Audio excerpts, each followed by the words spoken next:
নমস্কার মাননীয় সভাপতি এবং আমার বন্ধুরা যারা মঞ্চে আছেন এবং আমার সহযোদ্ধা নাগরিকেরা, আমরা এই সভা করছি মূলত একটি কারণ, তা হচ্ছে পশ্চিমবঙ্গ আজকে সারা ভারতবর্ষের কাছে একটা কলঙ্কিত রাজ্য হয়ে গেছে। পশ্চিমবঙ্গের কোনো মানুষ, তিনি তৃণমূল করতে পারেন, তিনি বিজেপি করতে পারেন, তিনি অন্ধ সিপিএম বিরোধিতা করতে পারেন, কারো মনে মনে গোপন ইচ্ছে থাকতে পারে বিকাশ রঞ্জন ভট্টাচার্যকে একা ফেলে পিটিয়ে খুন করে দেবো, তিনিও থাকতে পারেন। কেউ কেউ ভাবতে পারেন যে আব্দুল মান্নান যে এবার হেরে গেছে, খুব ভালো হয়েছে, ও তো ঘরে বসিয়ে দিতে পারল। এমন সমস্ত স্তরের মানুষ, তাদের কারো মনে কোনো রকম বিরোধিতা থাকতে পারে না এই ব্যাপারে যে আজকে পশ্চিমবঙ্গের মান মর্যাদা, পশ্চিমবঙ্গের মানুষের সম্মান গোটা ভারতবর্ষ তথা পৃথিবীর কাছে কলঙ্কিত। আজকে পশ্চিমবঙ্গের মানুষ যদি ভারতবর্ষের অন্য যে কোনো প্রান্তে যায়, লোকে আঙুল তুলে বলে, ও তোমাদের যেখানে মন্ত্রীরা টাকা বাড়িতে জমা রাখে, তোমাদের মুখ্যমন্ত্রী যিনি সর্বদাই আবল তাবল কথা বলেন, এটা আমার তৈরি করা কথা নয়। যারা মনে প্রাণে তৃণমূল করেন তারা রাত্রিবেলা বাড়ি থেকে আয়নার সামনে দাঁড়িয়ে নিজেকে জিজ্ঞাসা করেন, আমাকে বলতে হবে কিন্তু কেন এটা হল। দেখুন, এই যে আজকে অনেক দীর্ঘস্থায়ী লড়াইয়ের পর এই দুর্নীতির ব্যাপারটা চোখের সামনে চলে এসেছে।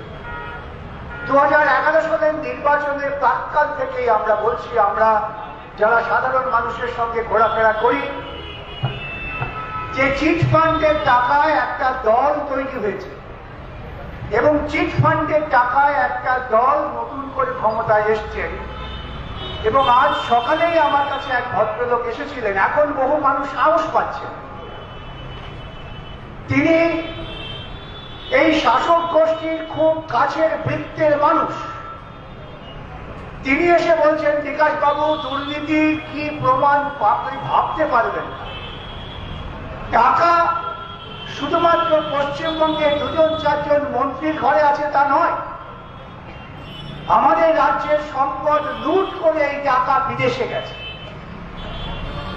বহু তৃণমূল নেতা বিদেশে তাদের নামে গোপন সম্পত্তি করেছে। আমার কোনো আপত্তি নেই, কোনো মানুষের আপত্তি থাকার কথা নয়।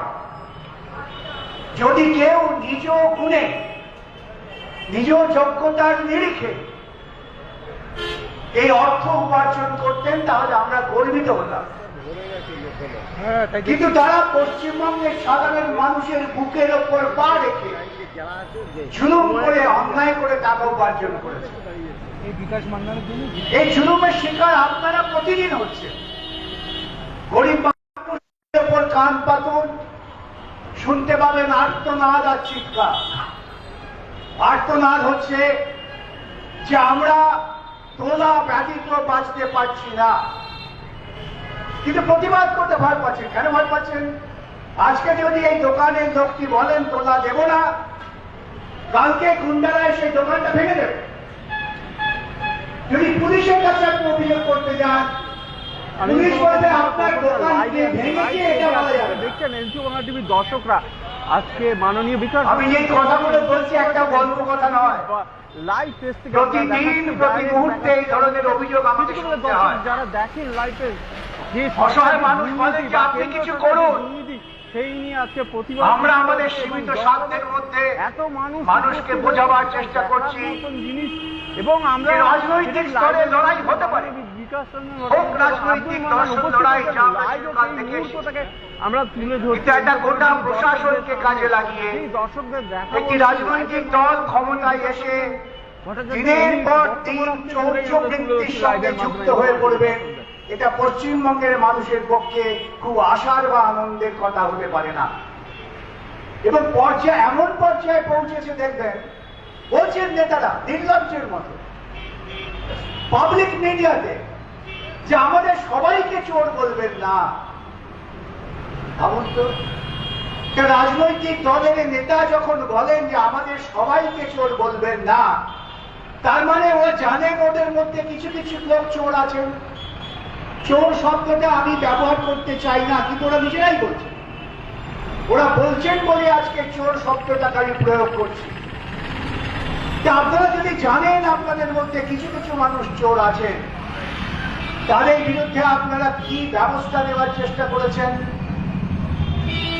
যখন আমরা আদালতে গেলাম, আজকে গেলাম, প্রায় 2014-15 থেকে যে ছেলে মেয়েগুলো চাকরি পাচ্ছে না, তাদের একটাই বক্তব্য যে আমরা আমাদের যোগ্যতার নিরিখে চাকরি পাইনি, আমাদের থেকে অযোগ্য লোকদের চাকরি দেওয়া হয়েছে। কোথায়? শিক্ষাক্ষেত্রে, শিক্ষক অশিক্ষক কর্মচারী নিয়োগের ক্ষেত্রে। আমি পুলিশ কনস্টেবল নিয়োগে হয়েছে তা নিয়ে এখনই কথা বলছি না, তারও তথ্য প্রমাণ আছে। ফায়ার সার্ভিস নিয়োগ হয়েছে, সেখানেও দুর্নীতি, আমি তা নিয়ে বলছি না। কলেজ সার্ভিস কমিশনের মাস্টারমশাইরা বলছেন, যারা অধ্যাপনা করেন, যে আমাদের নিয়োগেও দুর্নীতি হয়েছে, আপনি একটু ধরুন।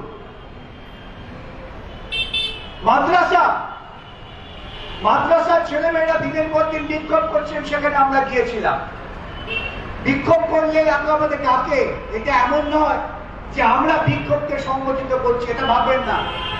অত ক্ষমতা আমাদের নেই যে আমরা মানুষকে দিয়ে বিক্ষোভ সংগঠিত করাবো। মানুষ বিক্ষোভ করছেন, লড়াই করছেন, জমায়েত হচ্ছেন, তারা আমাদের আহ্বান করছেন তাদের পাশে দাঁড়াবার জন্য। আজকে বুঝবেন পরিস্থিতির গুণগত পরিবর্তন হয়ে গেছে। সেই মাদ্রাসা নিয়োগের ক্ষেত্রে দুর্নীতি, পাহাড় প্রমাণ দুর্নীতি। ইতিমধ্যে আদালত হস্তক্ষেপ করতে শুরু করেছে। যতদিন না আদালতের হস্তক্ষেপে দুর্নীতির পর এত টাকা চোখের সামনে দেখতে পেলেন, ততদিন পর্যন্ত ওরা বলছিলেন সব ঠিক আছে।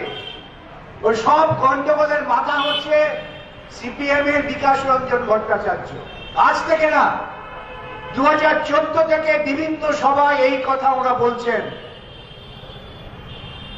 যখন চোখের সামনে আপনারা দেখতে পাচ্ছেন যে একজন মন্ত্রীর বাড়িতে টাকার পাহাড়, আমি বলছি মুখ্যমন্ত্রীর বাড়িতে হানা দিন, সেখানে আরো বেশি টাকার পাহাড় আছে।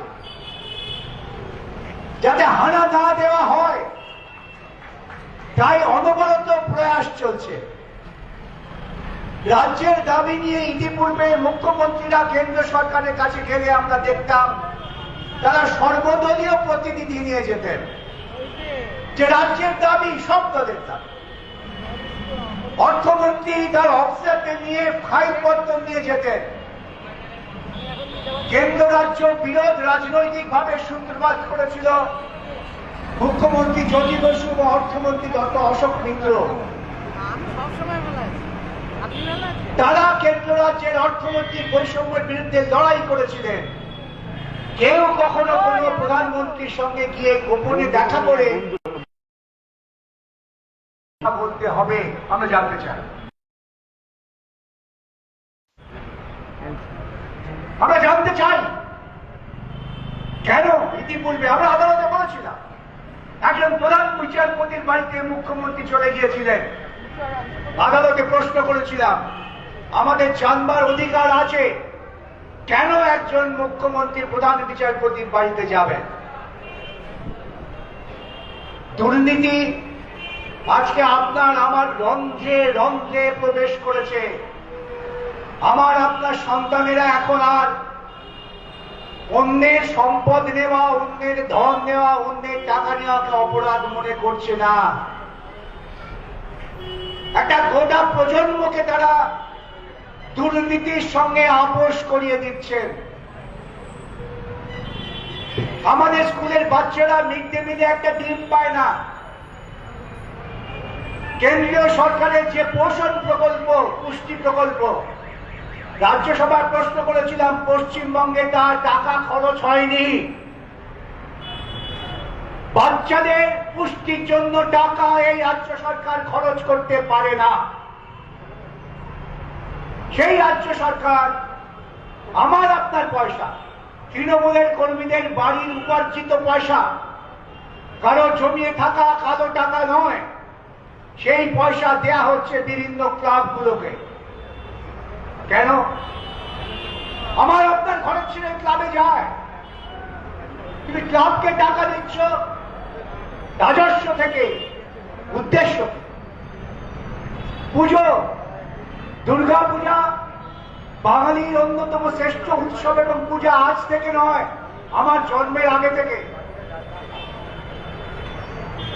আমরা সকলেই ছাত্রাবস্থায়, যুব অবস্থায় কেউ না কেউ কোনো পুজোর সঙ্গে যুক্ত ছিলাম। আমরা বলতাম সার্বজনীন, প্রত্যেক বাড়ি গিয়ে কাকিমা, জেঠিমা, কাকু 5টা টাকা দিন, এবার খরচ বাড়বে, 10টা টাকা না পারলে 6টা টাকা দিন। এইভাবে জনসংগ্রহের মধ্য দিয়ে পুজো উৎসব পালিত হতো। পশ্চিমবঙ্গের বুকে 47-এর পর থেকে বহু সরকার ক্ষমতায় এসেছে, কিন্তু সরকারি কোষাগারের টাকা দিয়ে এই পুজো ক্লাব, পশ্চিমবঙ্গের বুকে যেই পুজো ক্লাব অধিকাংশ নিয়ন্ত্রণ করে তৃণমূলের নেতারা। আমি তখন কলকাতার মেয়র, একটি ঘটনা বলতেই হয়, সাধারণত আমি এসব কথা বলি না। আমি দায়িত্ব নিয়ে শুনলাম পুজোর সময় এই যে এত বিজ্ঞাপন হয়, সেই বিজ্ঞাপন থেকে কত টাকা আদায় হয় পুরসভার, আমি খোঁজ করতে শুরু করলাম। আমাদের অফিসাররা বললেন, স্যার আমরা কোনো টাকা আদায় করতে পারি না। কেন? না, পুজো কমিটির লোকেরা কোনো টাকা আদায় করতে দেয় না। আমি এই টাকা আদায়ের জন্য, ট্যাক্স আদায়ের জন্য আমি টেন্ডার করে লোক নিয়োগ করলাম, যে এত বিজ্ঞাপন হবে পুজোয়, সেই বিজ্ঞাপনের টাকা পুরসভা কেন পাবে না? আমি ঘেরাও হয়ে গেলাম কলকাতা মিউনিসিপাল কর্পোরেশনের মেয়রের ঘরে। সব বড় বড় পুজো কর্তার মালিকেরা এসে গেলেন, তারা সবাই তৃণমূলের নেতা। বলছেন বিকাশের কালো হাত ভেঙে দাও, ধর্ম বিরোধী, ধর্ম মানে না। আপনাদের পুজো করার সঙ্গে আপনাদের ধর্ম ট্যাক্সের কি সম্পর্কটা বলবেন? ট্যাক্স তো দেবে ব্যবসায়ীরা, আপনাদের কি মাথা ব্যথা? না, যদি আপনি ট্যাক্স আদায় করা বন্ধ না করেন তাহলে কলকাতায় আগুন জ্বালিয়ে দেব। কারণ আপনি আগুন জ্বালাতে পারেন, ট্যাক্স আদায় বন্ধ হবে না যতক্ষণ আমি এই চেয়ারে বসে আছি। ট্যাক্স আদায় হলো, কিন্তু শান্তি রক্ষার্থে তারা শেষ পর্যন্ত আমার কাছে এসে আবেদন করলেন যে আমাদের কিছুটা এলাকা ছেড়ে দিন যেখানকার ট্যাক্সটা পুরসভা আদায় করবে না।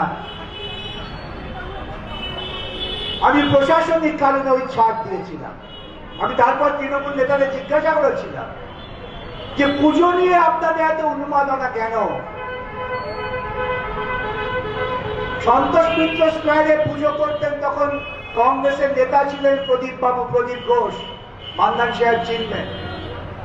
আমি তাকে দেখে বললাম, আপনি ওদের সঙ্গে ভিড়ছেন কেন? বলতে হয় সব একসঙ্গে থাকতে হয়, কিন্তু আমি আপনার এই সমর্থন করি। এবং এবছর দেখলাম, আমার ভালো লেগেছে, সন্তোষ মিত্র স্কোয়ারের পুজোর উদ্যোক্তারা বলেছেন আমরা সরকারের টাকা নেব না। যে সমস্ত পুজো কমিটি লক্ষ লক্ষ টাকা খরচা করতে পারে, যারা প্রতিমার গায়ে হাজার হাজার ভরি সোনা পরিয়ে দিয়ে মানুষকে বিভ্রান্ত করতে পারেন, তারা কোন নৈতিকতার উপর দাঁড়িয়ে আমার বাচ্চার মুখে ডিম কেড়ে নিয়ে সেই টাকা পুজোয় ব্যয় করছে উৎসব করবার জন্য? দুর্নীতি শুধুমাত্র টাকা দেওয়া দেওয়া হয় না, এটাও এক ধরনের দুর্নীতি। এবং গোটা ব্যবস্থাটাই দুর্নীতির সঙ্গে আষ্টে পৃষ্ঠে জড়িয়ে ফেলেছেন। উদ্দেশ্য একটাই, যে দুর্নীতির পর্দা একদিন ফেসে যাবে, তখন কি হবে? যে দুর্নীতির পর্দা আমরা একের পর এক টেনে খুলতে শুরু করেছি। আপনারা দেখেছেন মুখ্যমন্ত্রী কাঁদতে কাঁদতে বলেছেন আমার বাড়িতে সিবিআই এলে তোমরা রাস্তায় নামবে তো? এই তোমাদের যে আমি দুর্নীতির সঙ্গে যুক্ত করেছি টাকা দিয়ে, তার একটা প্রতিদান দেবে তো? আমি আবেদন করব আমার তরুণ বন্ধুদের কাছে, যারা এই সমস্ত ক্লাবের সঙ্গে সংশ্লিষ্ট আছেন, আপনারা রুখে দাঁড়ান। আপনারা রুখে দাঁড়ান এই ধরনের দুর্নীতি, যা প্রত্যক্ষ এবং পরোক্ষভাবে আপনাদের অপরাধী করে তুলছে। আগামী দিনে অডিট হবে, কেউ ছাড় পাবে না। অডিট করাবো। কত টাকা মামলা খরচা করবেন ওরা? আমাদের মামলা খরচা করতে সামান্য টাকা লাগে, আর ওরা এক একটা মামলায় কোটি কোটি টাকা খরচা করেন। এটাও আমাদের চ্যালেঞ্জ ছিল, যে চ্যালেঞ্জটা ছুড়ে দিয়েছিলেন আব্দুল মান্নান যখন সুপ্রিম কোর্টে সারদা তদন্তে আমরা গিয়েছিলাম। হোক লড়াই। আপনার জনগণের প্রায় 40-42 কোটি টাকা তারা খরচা করেছেন। কেন? পুলিশ কমিশনারের কি এমন রিক্ততা থাকতে পারে, কি এমন গোপন সক্ষতা থাকতে পারে যে সেই পুলিশ কমিশনারকে যদি তদন্তের জন্য ডেকে পাঠানো হয়, মুখ্যমন্ত্রী রাস্তায় নামবেন? জিজ্ঞাসা করুন নিজের বিবেকের কাছে। সেই তরুণ বন্ধু যিনি ঝান্ডা কাঁধে নিয়ে ঘুরছেন, যিনি ভাবছেন যে হয়তো আমি কিছু পারিতোষিক পাবেন না, এমনকি এই শিক্ষক নিয়োগের ক্ষেত্রে যে তৃণমূল কর্মীদের টাকা দেওয়ার ক্ষমতা নেই, তারাও চাকরি পাননি। সেই বঞ্চিত তৃণমূল পরিবারের ছেলেরাও আমাদের কাছে আসছেন। আজকে প্রশ্ন, আমরা কি ঘরে রবীন্দ্রনাথ, সুভাষ বসুর ছবি শুধু টাঙিয়ে রাখবো? আমরা ঘরে বিবেকানন্দ, রামকৃষ্ণের ছবি টাঙিয়ে রাখবো? সেটা দিয়েই তাদের প্রতি আমাদের শ্রদ্ধা জ্ঞাপন করা হবে? তারা যে অন্যায়ের বিরুদ্ধে আপোষহীন লড়াই করেছিলেন, সেই লড়াইটা আমরা করব না? বাপের রেখে যাওয়া সম্পত্তির জন্য প্রাণ দিয়ে দেয় লোকে, যে আমার এই জমি 1 ইঞ্চি জমি আমি কাউকে ছাড়বো না। কেন? আমার বাপ ঠাকুরদার সম্পত্তি। ভারতবর্ষের সংবিধানটা তো আমাদের বাপ ঠাকুরদা দিয়ে গেছে। এটা তো গাছ থেকে পড়েনি ভারতবর্ষের সংবিধান। ভারতবর্ষের সংবিধানকে আমাদের রক্ত দিয়ে আদায় করতে হয়েছে। আমরা খুব গর্ব করে বলি, সুভাষ বসু বলেছিলেন, তোমরা আমাদের রক্ত দাও, আমি তোমাদের স্বাধীনতা দেব। মাস্টারদা সূর্য সেন হাসতে হাসতে তার তরুণ বাহিনী নিয়ে গলায় ফাঁসি দিয়ে চলে গেছেন। ক্ষুদিরামের আমরা মূর্তি বসিয়েছি, সে হাসতে হাসতে গলায় ফাঁসি দিয়েছে। কেন? যে আমরা একটা স্বাধীন প্রজাতান্ত্রিক ভারতবর্ষ চাই। সেই প্রজাতান্ত্রিক ভারতবর্ষ আমরা অর্জন করেছি বহু রক্তের বিনিময়ে, কেউ আমাদের দিয়ে দেয়নি। এটা পুজোর দেওয়া অনুদান নয়, এটা অন্যের থেকে গোপনে চুরি করা টাকা নয়। সংবিধান আমার সম্পত্তি। সংবিধান যে অধিকার দিয়েছে, সে অধিকার আপনারা রক্ষা করবেন না? পিতৃতর্পণ করি আমরা কেন? পিতৃতর্পণ করি এই জন্যে যে আমার পূর্বপুরুষের রেখে যাওয়া যে বাকি কাজ তাকে আমরা সম্পূর্ণ করবো, এইটা আমাদের ঐতিহ্য। আমরা আল্লাহর কাছে প্রার্থনা করি কেন? যে আল্লাহ তুমি সমাজটাকে দোষ মুক্ত করো। শুধু প্রার্থনা করলেই হবে? আমাদের কোনো দায় নেই? আমাদের দায় আছে। আজকে যে কোটি কোটি 1,000 কোটি 2,000 কোটি টাকার দুর্নীতি হয়েছে, সারদা মামলায় সুপ্রিম কোর্ট বলেছিলেন যে দুর্নীতির পরিমাণ কয়েক হাজার কোটি টাকা। সারদা মামলায় সুপ্রিম কোর্ট বলেছিলেন যে এই টাকার ফলে যারা উপকৃত হয়েছে তাদের খুঁজে বার করো। আমাদের বক্তব্য ছিল, সারদার টাকায় সারদা রানী নিজের সততার প্রতীক এই প্রচার করেছেন। টাকা কে দিয়েছিল? জিজ্ঞাসা করে। অত টাকা কোথা থেকে এসেছিল এত প্রচারে? সারদা গোপন বৈঠক করেছেন বেরোয়। কি জন্যে? রোজভ্যালি। অ্যালকেমিস্ট কে চিনত? অ্যালকেমিস্টের মালিককে, তাকে বাইরের রাজ্য থেকে নিয়ে এসে এখানে এমপি করে দিলেন কি উদ্দেশ্যে? আমরা যখন বলতাম তখন আমাদের প্রতি আপনারা প্রচারের বন্যায় ভেসে গিয়ে বলতেন এদের কাজই হচ্ছে রাস্তায় চিৎকার করা। হ্যাঁ, রাস্তায় চিৎকার করা কাজ আজ যেমন করছি। দুর্নীতিতে পরিপূর্ণ একটি দল, দুর্নীতিতে পরিপূর্ণ একটি প্রশাসন। ভাবতে পারেন আমাদের রাজ্যের পুলিশের ওপরের বড় বড় 5 জন কর্তাকে ডেকে পাঠাচ্ছে তদন্তের জন্য। ওরা কি বোঝাচ্ছে, ওরা কি বলছে যে ইডি আমাদের পেছনে লাগিয়ে দেওয়া হয়েছে। কে লাগালো ভাই ইডি তোমার পেছনে? তুমি তো দাদার হাত ধরে ডবল ইঞ্জিন চালু করে ইডি এবং সিবিআই কে আটকে রেখেছো। তাকে চালু করেছে এই যে সাদা পাঞ্জাবি পরা লোকটা।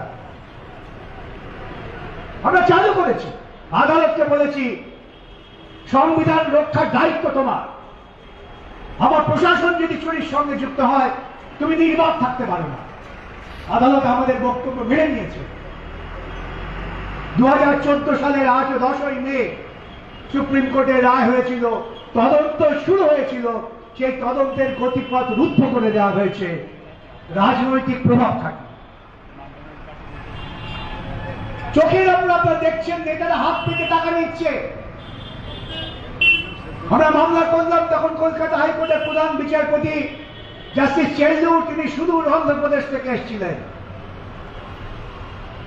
তিনি একটা মন্তব্য প্রথম অর্ডারে নথিভুক্ত করেছিলেন যে এটা যদি সত্যি হয় তাহলে সমাজে আর কোনো মূল্যবোধ থাকবে না। তারপর বহু আইনি যুদ্ধের পর একদিন নয় দিনের পর দিন আদালত বললেন সিবিআই তদন্ত করবে। সিবিআই কে তোমার পেছনে কেউ লাগায়নি বাবা। তুমি চুরি করেছো, চোর ধরবার কাজ, কোতোয়ালের কাজ চোর ধরা। চোর চাই যে করেই হোক, হোক না সে যে কোনো লোক। চুরি হয়ে গেছে রাজকোষে। রবীন্দ্রনাথ বহুদিন আগে একটা বিখ্যাত কাব্যগতি লিখেছিলেন, সেখানে প্রেম ছিল। উত্তীয়কে নির্বাসন দিতে হয়েছিল প্রেমের বলি হিসেবে। আমাদের এখানে কার সঙ্গে কার প্রেম? কেন কোতোয়াল ধরছে না এই দুর্নীতিবাজ লোকেদের? সে দুর্নীতি যদি আমি করে থেকে আমাকে গ্রেপ্তার করো, দুর্নীতি যদি মান্নান করে থাকে মান্নানকে গ্রেপ্তার করো, কিন্তু দুর্নীতির বিরুদ্ধে আইনি পদক্ষেপ নাও। তোমরা বললে না, নেব না। মাওলা মামলায় রাজ্য সরকার বলছেন এটা কোনো অপরাধ নয়। ভাবতে পারেন কোন নীতি নৈতিকতা আমরা পৌঁছে গেছি। সুপ্রিম কোর্টের বিচারপতি এটা দেখে বললেন এ কি ব্যাপার, রাজ্য সরকার কেন বলবে এ কথা? আমাদের নামিয়ে দিয়েছে। এই যে আমাদের কালিমালিপ্ত করা হলো, করা হচ্ছে প্রতিদিন প্রতি মুহূর্তে। তার বিরুদ্ধে যেই রুখে দাঁড়িয়েছেন, ধমক আসছে, হুমকি আসছে, চামড়া দিয়ে জুতো বানিয়ে দেব। হ্যাঁ, জুতো আবিষ্কার নিয়েও রবীন্দ্রনাথের কাব্যগ্রন্থ আছে, যাতে পায়ে না ধুলো লাগে।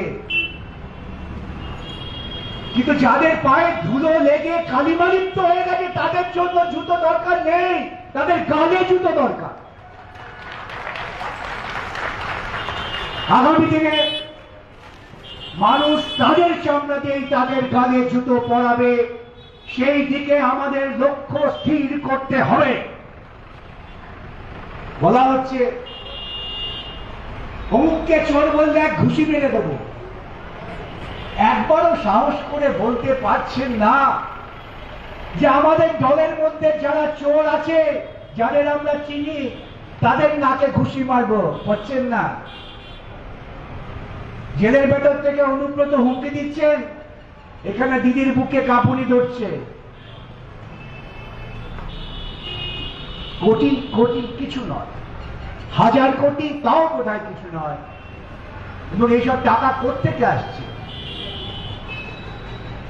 কিছু আসছে কালো টাকা, যে কালো টাকা দিয়ে পশ্চিমবঙ্গের সামাজিক সুস্থিতি নষ্ট করো, যে কালো টাকা দিয়ে বামপন্থী কর্মীদের পিটিয়ে পাঠিয়ে ঘর ছাড়া করো, আর কালো টাকা দিয়ে যে তরুণ সমাজ আন্দোলনে উদ্বেলিত হতে পারে তাদের নেশাগ্রস্ত করে দাও। এই এক অদ্ভুত চক্রান্তের মধ্যে আমাদের গোটা রাজ্যকে ঠেলে দিচ্ছে আমাদের প্রতিবাদ তার বিরুদ্ধে।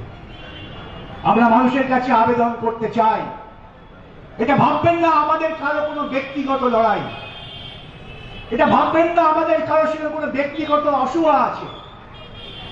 আজকে যদি কোনো তৃণমূল নেতা ব্যক্তিগতভাবে বিপদে পড়েন, তার পাশে আমরা সবার আগে পৌঁছে যাব। কিন্তু ব্যক্তিগত অসুবিধা এবং রাজনৈতিক দুষ্কৃতি এক জিনিস হতে পারে না। আমরা এই না রাজনৈতিক দুর্বৃত্তায়ন এবং দুর্নীতির বিরুদ্ধে, কোন ব্যক্তির বিরুদ্ধে না। যে ভদ্রলোক ঘুষি মারতে আসবেন, তার ওই মুষ্টিবদ্ধ হাতটা ধরে বলবো, আপনার হাতে কালি লেগে নেই তো, সেটা পরিষ্কার করে আসুন, তারপর ঘুষি মারবেন। ওরা ভয় পাচ্ছে, পালিয়ে যেতে চাইছে। বিস্মিত হবেন না যদি কিছু বড় বড় নেতা দেশ ছেড়ে পালিয়ে যায়, সেটা আমাদের ঠেকাতে হবে। আমরা তাই আপনাদের কাছে আপনাদের চেতনায় আবেদন করতে চাই, আমারই শেষ নয়, আমাদের প্রজন্ম থাকবে, তারা কি দেখবে? আপনার নাতিটা যখন বড় হয়ে বলতো এইসব হয়েছিল, দাদু তুমি কি করেছিলে, মাথা তুলতে পারে। যাতে মাথা তোলা যায়, যাতে নির্দিষ্ট আদর্শের ওপর দাঁড়িয়ে লড়াই করা যায়, গোটা সমাজকে কলুষ মুক্ত করবার জন্য, গোটা সমাজকে দুর্নীতি মুক্ত করবার জন্য, গোটা সমাজকে দুর্বৃত্তদের হাত থেকে রক্ষা করার জন্য, সেটাই করুন এবং সেটা করবার জন্য সংঘবদ্ধ হন। আমরা আপনাদের সঙ্গে সামনের সারিতে আছি, এ বার্তা দিতে এসেছি যে চলুন আমরা পথ হাঁটি, সামনে আমরা আছি, পেছনে যেন হাজারো মানুষ রুখে দাঁড়িয়ে বলেন না আর নয়, যা অপকর্ম করেছ সে অপকর্মের দায়ভার নিয়ে সরে যাও। সেই কাজ আমাদের করতে হবে এবং এটাই গণতান্ত্রিক অধিকার রক্ষার কাজ, এটাই গণতান্ত্রিক মূল্যবোধের কাজ। সেই কাজটাই আমাদের স্টেট ডেমোক্রেসি করছেন। গণতন্ত্রকে রাজনীতি বিবর্জিত ভাবে বাঁচা যায় না। গণতন্ত্রের মূল কথাই হচ্ছে মুক্ত চিন্তা, মুক্ত কণ্ঠ, মুক্ত স্বাধীন বক্তব্য এবং স্বাধীন বক্তব্যকে প্রতিষ্ঠিত করবার জন্য স্বাধীন অধিকার। সেই রাজনীতি আমাদের রাজনীতি, যা ভারতবর্ষের সংবিধান আমাদের দিয়েছে, সেটাকে কার্যকরী করতে হবে। এই কটি কথা বলে সবাইকে অভিনন্দন জানিয়ে